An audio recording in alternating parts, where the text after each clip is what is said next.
Before someone finally stopped to help him, two other men actually came by, but they did nothing at all.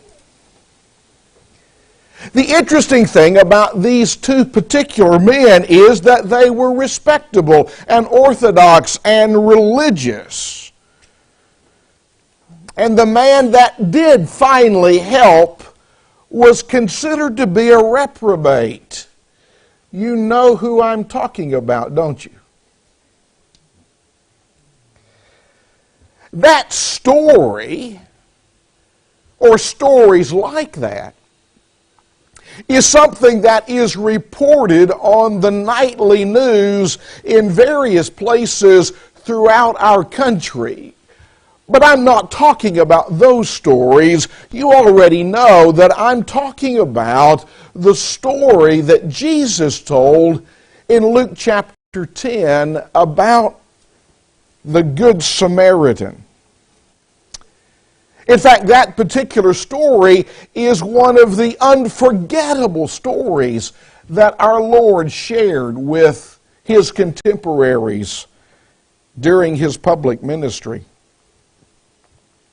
Someone has said that this particular story left an indelible imprint on the conscience of mankind. And this story has had such an effect and impact on the world that the terminology Good Samaritan has become a modern description of someone who helps somebody who happens to be in need. You may know that there are some states who even have enacted laws to protect people who render assistance to those in need, and those laws have been called Good Samaritan laws.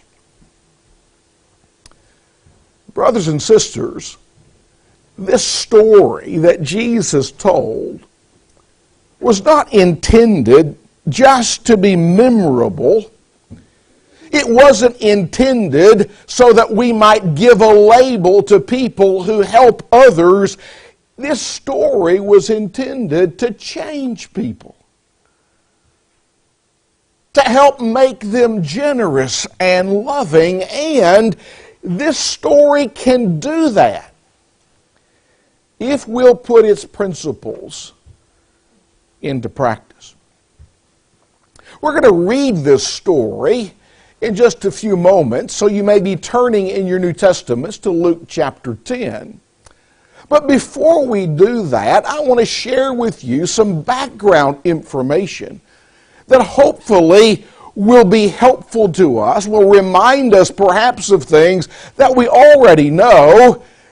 The traveler in this story was traveling on a road from Jerusalem to Jericho, a distance of about 17 miles.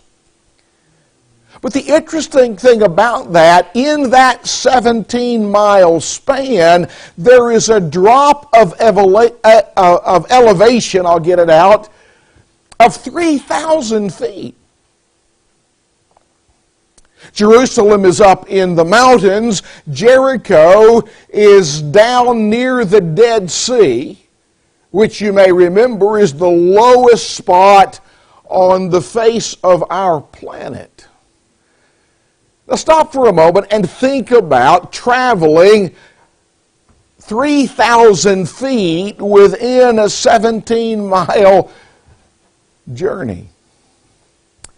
There's 4 groups involved in this incident and or this story. Jesus tells this story because a lawyer asked him a question. We're not talking about lawyers like Perry Mason. We're talking about professional teachers of the Jewish law. If anybody should have known the answer to his question, it's this lawyer. Then in the story, there was a priest who came upon this man lying injured by the side of the road. And of course, the priests were religious leaders among the Jews who could offer sacrifices and engage in various other ritual practices associated with the temple. And then there was a Levite, and of course the Levites were assistants to the Jewish priests. And then there was this Samaritan. He's the one, of course, who renders the aid. But the Jews looked upon the Samaritans as half-breeds. And they were despised as apostates and renegades. In fact, often when the Jews were traveling, either from Galilee to Judea or vice versa, of course Samaria is in the middle. Oftentimes, to avoid contact with the Samaritans, the Jews would cross over on the east side of the Jordan, come down through Perea, and then recross the Jordan to avoid contact with the Samaritans. That's how much they were despised. And we have historical information that there were some Jews who prayed that the Samaritans would not be resurrected in the final resurrection. And there were some Jews who thanked God in their prayers that they were not Gentiles or Samaritans. Now, in our society today, the term Samaritan, especially Good Samaritan, is a compliment because of this story. But in the days of Jesus, it was a byword. It was a slur. In fact, in John chapter 8, in verse 48, the Jews slurred Jesus with these words, "Do we not say rightly that you are a Samaritan and have a demon?"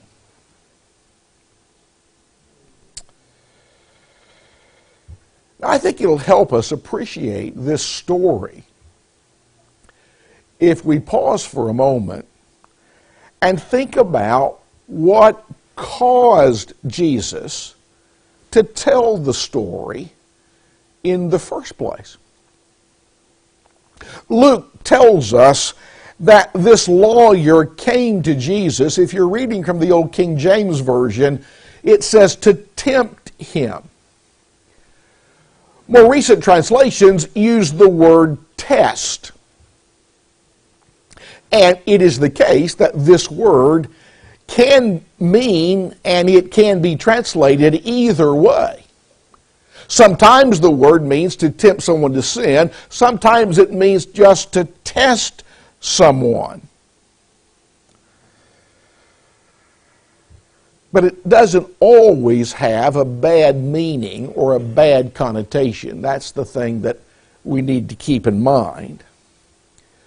So was the lawyer trying to tempt Jesus to sin, or was he just testing Jesus? I guess it's hard for us to know for sure. Then let me remind you that Jesus responded to this lawyer's question by asking him a question. Jesus often did that. He would often respond to a question with a question, and may I throw this in for free, sometimes that is a very good way to respond to questions that people ask us. And so Jesus asked this lawyer, what is written in the law? And with keen insight, the lawyer quoted two passages from the Old Testament. Deuteronomy chapter 6, verse 5, which says, "Hear, O Israel, the Lord our God, the Lord is one. You shall love the Lord your God with all your heart, soul, mind, and strength." Jesus identifies that in Matthew chapter 22 as the great and the first commandment of all. And then this lawyer quotes from Leviticus 19:18, where God instructed the Israelites, you shall love your neighbor as yourself. And in Matthew 22, Jesus identified that as the second greatest commandment of all. I think we need to be struck by the fact that this lawyer got that.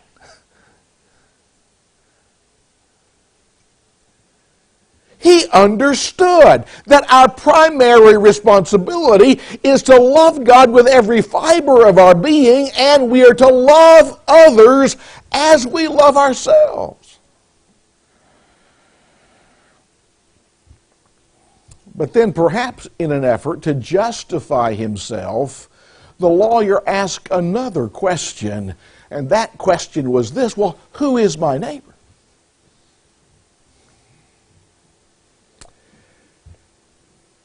And that's what prompted Jesus to tell the story that we're about to read.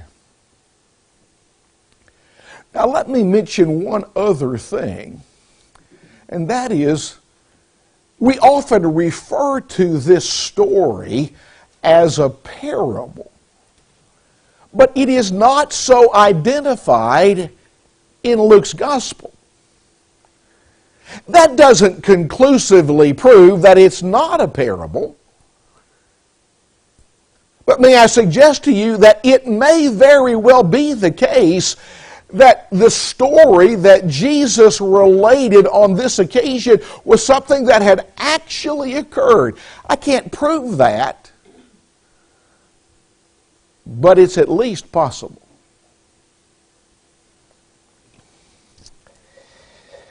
And so let's read this story together in Luke chapter 10, beginning in verse 30. Then Jesus answered and said, a certain man went down from Jerusalem to Jericho and fell among thieves, who stripped him of his clothing, wounded him, and departed, leaving him half dead. Now by chance a certain priest came down that road, and when he saw him, he passed by on the other side. Likewise, a Levite, when he arrived at the place, came and looked and passed by on the other side. But a certain Samaritan, as he journeyed, came where he was, and when he saw him, he had compassion. So he went to him and bandaged his wounds, pouring on oil and wine, and he set him on his own animal, brought him to an inn, and took care of him. On the next day, when he departed, he took out 2 denarii, gave them to the innkeeper, and said to him, take care of him, and whatever more you spend, when I come again, I will repay you. So which of these 3 do you think was neighbor to him who fell among the thieves? That's the question that Jesus asked this lawyer after he tells this story. And the lawyer replies, he who showed mercy on him. And that's when Jesus said, go and do likewise. Now, before I share with you 4 lessons that I think we can learn from this story about loving other people, there are a couple of misconceptions that I want to mention quickly. The first misconception is that some of the early church fathers viewed this parable as an allegory. By that I mean they thought that the various elements of this story represented certain spiritual truths. Perhaps the best way for me to explain this is to share with you an observation that William Barclay makes in his commentary on this passage. And so with your patience, let me share with you his observation. He writes, C.H. Dodd quotes Augustine's interpretation of the parable of the Good Samaritan. A certain man went down from Jerusalem to Jericho.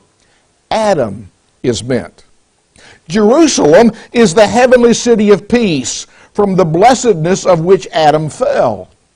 Jericho means the moon and signifies our mortality because it is born, waxes, wanes, and dies. Thieves are the devil and his angels, who stripped him, namely, of his immortality, and beat him by persuading him to sin, and left him half dead, because insofar as man can understand and know God, he lives, but insofar as he is wasted and oppressed by sin, he is dead. He is therefore called half dead.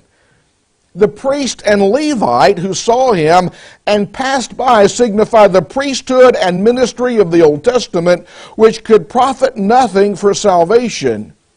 Samaritan, in Hebrew, could mean guardian, and therefore the Lord himself is signified by this name. The binding of the wounds is the restraint of sin. Oil is the comfort of a good hope. Wine, the exhortation to work with fervent spirit.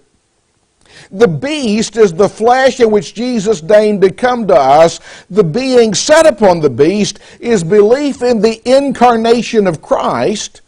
The inn is the church, where travelers are refreshed on their return from pilgrimage to the heavenly city. The morrow is after the resurrection of the Lord. The 2 pence are either the 2 precepts of love, or the promise of this life and of that which is to come, or possibly the 2 sacraments. The innkeeper is the Apostle Paul. The promise he makes to pay any extra expenses incurred is either his counsel of celibacy or the fact that he worked with his own hands, lest he be a burden to any of the brethren. Now, folks, that's just a bunch of hooey. That's just foolishness. Though we must never forget the gospel, this is not a gospel prophecy. Rather, it's a story about people loving people. And so Augustine was reading way yonder too much into this story. And then there's a second misunderstanding that some folks have, and that is they have the idea that humanitarianism is man's ultimate and only real duty in life. But Jesus is not teaching in this story that that is our only important duty. The lawyer had already acknowledged that our most important obligation is to love God with every part of our being. And as I've already mentioned, in Matthew chapter 22, Jesus makes it clear that the very first commandment is to love God with all of our heart, soul, mind, and strength. So while this story emphasizes the importance of loving other people, we mustn't make the mistake that that's our most important responsibility. Now, having said that, in the time that we have left, I want to share with you 4 lessons that I think we can learn from this story about our responsibility to love other people. And the first lesson that I want to share with you is we need to understand that our neighbors are not limited to those who live close to us or those of our own race, religion, or nationality.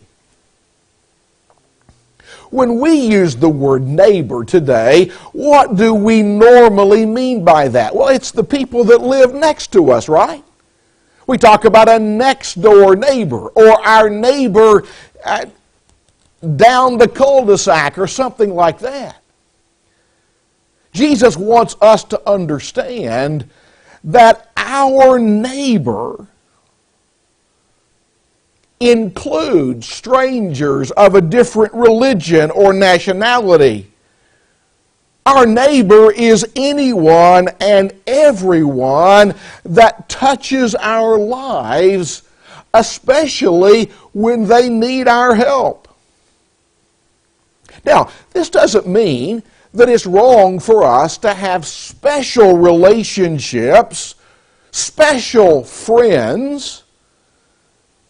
Jesus had an intimate relationship with Peter, James, and John, and even a closer relationship with John, the beloved disciple. This doesn't mean that we can't have especially close relationships with family. Mary and Martha and Lazarus were members of the same family, and they had a very special relationship with one another. This doesn't mean that we can't have a special relationship with our brethren. In fact, I know Christians who have told me on more than one occasion that they feel closer to their brothers and sisters in the family of God than they feel to their own fleshly family. I may be talking to someone like that in this very assembly. I don't know. Paul said in Galatians 6 and verse 10, "Therefore, as we have opportunity, let us do good to all, especially to those who are of the household of faith."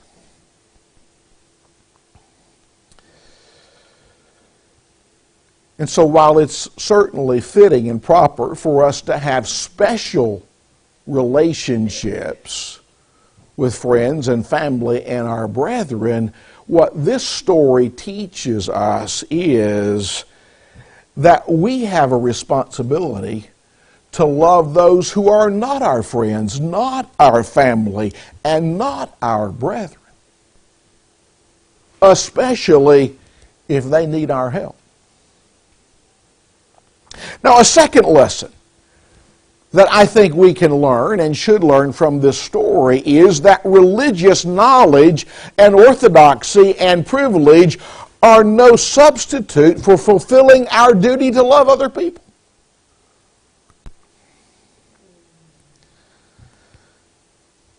Externally, the priest and the Levite were worshiping God correctly, and the Samaritan was religiously wrong in his worship. Do you remember what Jesus told the Samaritan woman at the well in John chapter 4 when she asked him the question, "Our fathers worshipped on this mountain, and you Jews say that in Jerusalem is the place where one ought to worship." So she's asking, okay, which is it? Should we worship here in Mount Gerizim, or should we worship in Jerusalem? And Jesus replied, "Woman, believe me, the hour is coming when you will neither on this mountain nor in Jerusalem worship the Father. You worship what you do not know. We know what we worship, for salvation is of the Jews." Jesus tells the Samaritan woman that the Samaritans had it wrong.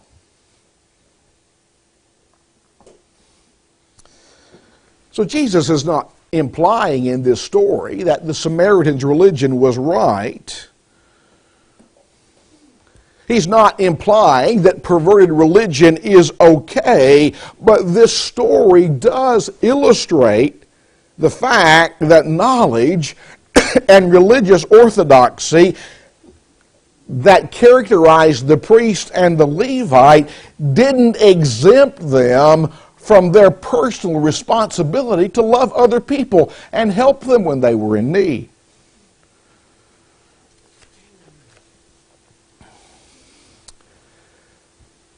Now, may I suggest to you that the application for us today ought to be obvious. Knowing the truth about baptism and worship and elders and the work of the church and a whole host of other things we might mention is no substitution and exemption from our duty to love other people.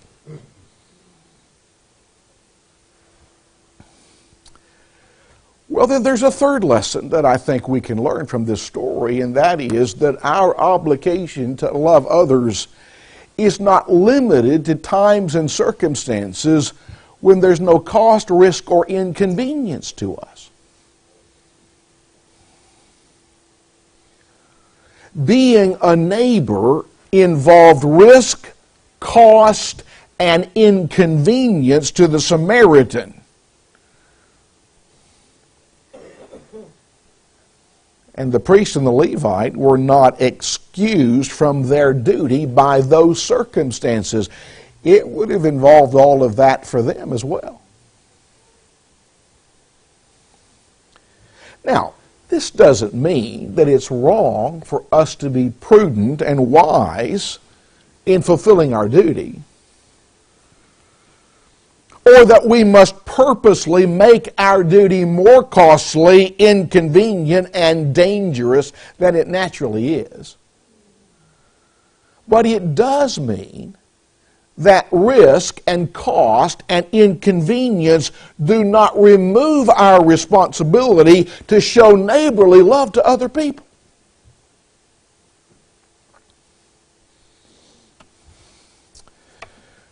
Well, finally, I think we should learn from this story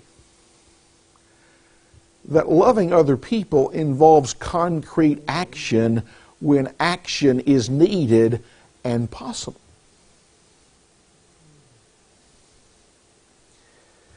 Whether or not the priest and the Levite felt sorry for this man is really beside the point, because feeling sorry is not the limit of our duty.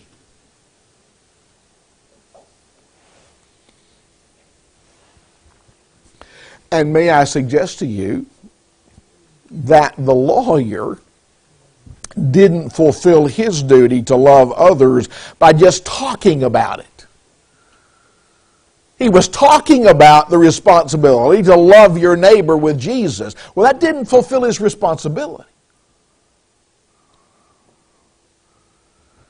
A danger that we face is in thinking that feeling sympathy for those in need and discussing our duty fulfills our duty to love. And that just ain't so, and I know that ain't a word.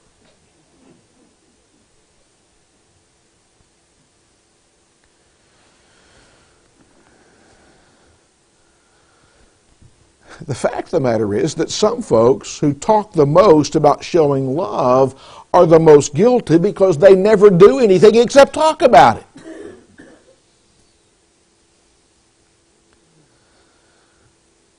But fulfilling our duty to love others involves more than just emotion and talk. John writes in 1 John 3, verse 17 and 18, "But whoever has this world's goods and sees his brother in need and shuts up his heart from him, how does the love of God abide in him? My little children, let us not love in word or in tongue, but in deed and in truth." Now, John is not saying that it's wrong for us to tell people that we love them. He is saying it's got to be more than just that. Actions speak louder than words. We got to put our money where our mouth is.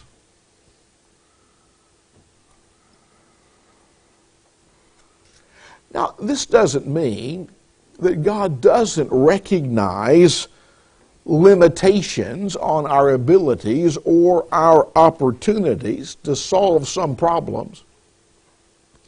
After all, in the passage that I've already cited once or twice, Paul writes in Galatians 6 and verse 10, "Therefore, as we have opportunity, let us do good to all, especially to those who are of the household of faith."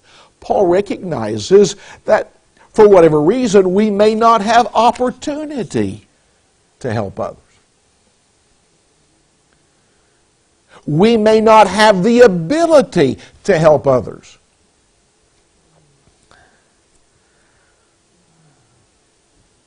I never learned how to swim.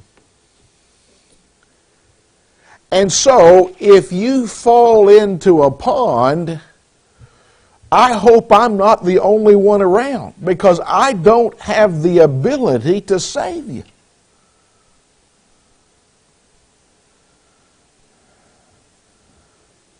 all of this does mean that when action is needed and possible, that's what real love involves.